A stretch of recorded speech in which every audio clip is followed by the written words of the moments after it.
ce nu înțelegi? E o stradă blocată, o polis pe la metrou. Mergeți pe la metrou, vă stăm frumos. Păi ce să dau la metrou dacă stau acolo? Nu mai stăm la discuție, o polis pe la metrou. Urmează și de aici.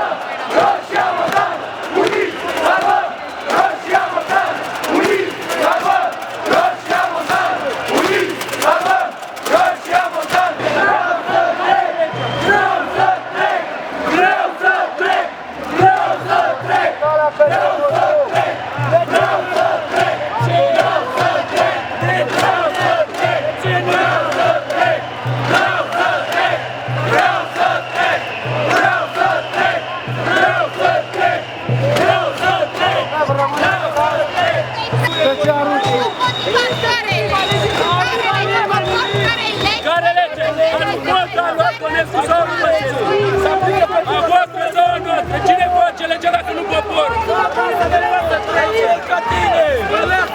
Ai copii și totul sunt aici în viață. Dacă vorbesc de 10 ani, ce se întâmplă, domnule?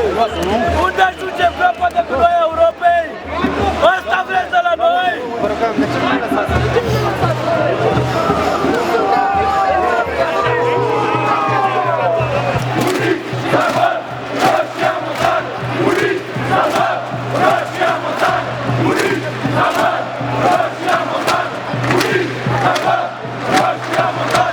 O să ne omoare pe toți! De ce vrem lăsați să plece? Nu vrem să ne bată! Vreți să mă bată aici să mă loviți?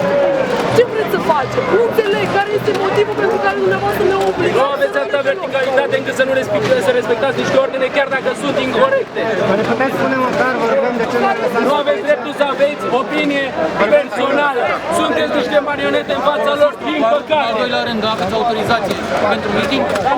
Mergem în piața Revoluției, stăm acolo și... Am minat manifestația, am luat cașe cu noi și am strâns cu noi. Cât manifestați?